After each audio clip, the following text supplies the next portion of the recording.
देवी लक्ष्मी, ये नाम सुनते ही ना अक्सर मन में धन दौलत, सोने के सिक्के, कमल पर विराजमान देवी, ऐसी ही तस्वीर उभरती है। हाँ बिल्कुल, ऐसा लगता है जैसे समृद्धि का मतलब बस पैसा ही है। हाँ, खासकर जैसे त्योहारों के समय तो यही सोच ज्यादा हावी रहती है। सही कहा।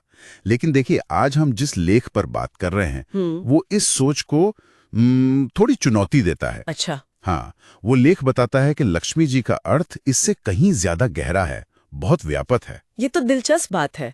तो क्या कहता है ये लेख? मतलब अगर लक्ष्मी जी सिर्फ धन की देवी नहीं है, तो और क्या है? हाँ, देखिए, लेख के मुताबिक लक्ष्मी जी ज्ञान का प्रतीक हैं, साहस का, सौभाग्य का, यहाँ तक कि परिवार, सफलता और अन्याय के खिलाफ खड़े होने की शक्ति का भी। ओह। हाँ, ये सिर्फ वो बाहरी दौलत नहीं है, बल्कि जीवन की जो पूरी प्रचुरता होती है ना, आंतरिक और बाहरी, उसकी बात है। असल में संस्कृत में लक्ष्मी शब्द लक्ष्य से जुड़ा है, मतलब जीवन का उद्देश्य। तो ये सिर्फ पैसा कमाना भर नहीं है, बल्कि एक उद्देश्य वाला संतुलित जीवन जीना है। उद्देश्यपूर्ण जीवन, सही कहा। मतलब सिर्फ बैंक बैलेंस नहीं, बल्कि जीवन की गुणवत्ता। लेख में शायद अष्टलक्ष्मी का भी जिक्र था, उनके 8 रूप। हाँ बिल्कुल। क्या वो इसी पूरी सूरत को दिखाते हैं? एकदम। अष्टलक्ष्मी का जो सिद्धांत है वो यही समझाता है। जैसे धनलक्ष्मी तो है ही, है ना, भौतिक समृद्धि। हाँ। लेकिन उनके साथ है विद्यालक्ष्मी, और ये सिर्फ किताबी ज्ञान नहीं, ये विवेक है, सही गलत की समझ। अच्छा। फिर है धैर्य लक्ष्मी, मतलब मुश्किल हालात में हिम्मत बनाए रखने का साहस। और गज लक्ष्मी, शक्ति और सम्मान का प्रतीक। तो ये सब मिलकर ही सच्ची समृद्धि बनाते हैं। लेख इस बात पर जोर देता है कि इनमें से किसी एक को पकड़ लेना और बाकियों को भूल जाना वो अधूरापन है। ये बात तो वाकई सोचने वाली है। हम अक्सर बस धन लक्ष्मी के पीछे ही भागते रहते हैं। शायद इसीलिए कई बार पैसा आने पर भी जीवन में वो शांति या स्थिरता नहीं आती। बिल्कुल। लेख में लक्ष्मी जी के चंचल होने की बात भी थी। क्या उसका मतलब यही है? हाँ, पर देखिए, चंचल शब्द को भी ना अक्सर गलत समझा जाता है। लेख इसे अस्थिरता से ज्यादा विवेकशीलता की तरह देखता है। विवेकशीलता कैसे? मतलब लक्ष्मी जी वहां स्थायी रूप से नहीं टिकती जहां केवल लोभ हो या जहां धर्म का पालन ना हो। धर्म यानी सही आचरण, नैतिक जिम्मेदारी, संतुलन। अच्छा। जहां ये चीजें नहीं होती, जहां सिर्फ स्वार्थ होता है, वहां लक्ष्मी जी की कृपा लंबे समय तक नहीं रहती। शायद इसीलिए कहते हैं ना कि अनीति से कमाया धन टिकता नहीं। हाँ, सुना तो है। ये एक तरह का आध्यात्मिक नियम जैसा है।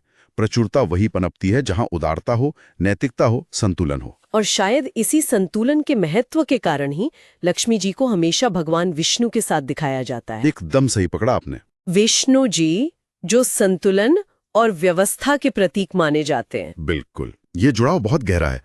विष्णु जी सृष्टि में संतुलन और धर्म को बनाए रखते हैं। लेख के अनुसार लक्ष्मी जी यानी समृद्धि और ऊर्जा, अगर बिना विष्णु जी यानी विवेक और संतुलन के हों तो वो धन विनाशकारी भी बन सकता है। ओह। हाँ, वो अहंकार ला सकता है, पतन और अशांति ला सकता है।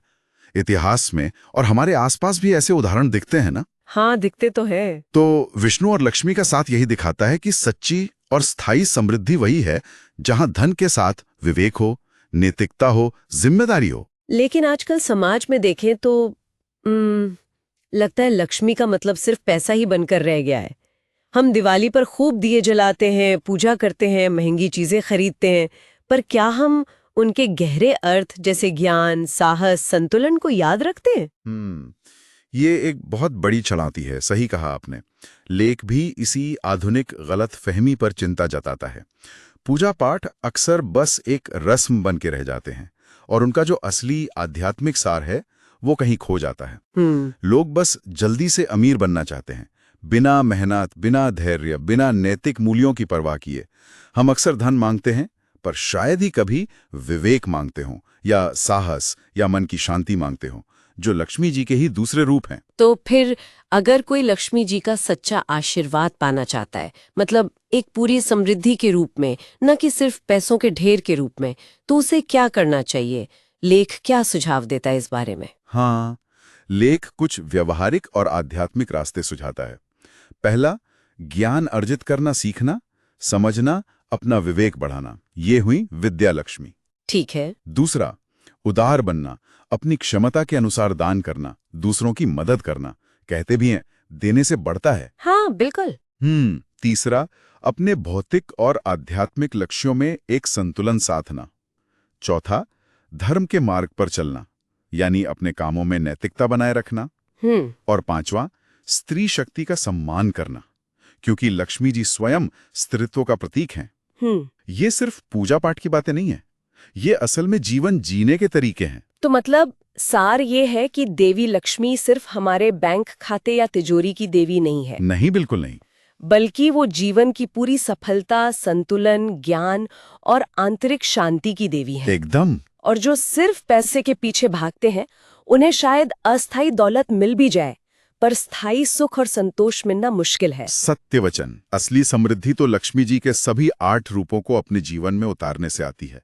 ज्ञान, साहस, परिवार, सफलता, स्वास्थ्य, शक्ति और हाँ, जरूरत के मुताबिक धन भी। ये जीवन को एक संपूर्ण नजरिए से देखना है। ये वाकई सोचने पर मजबूर करता है। एक विचार आ रहा है मन में, क्या हो अगर हम सब समृद्धि की अपनी परिभाषा को ही बदल दें? अच्छे स्वास्थ्य के रूप में देखें।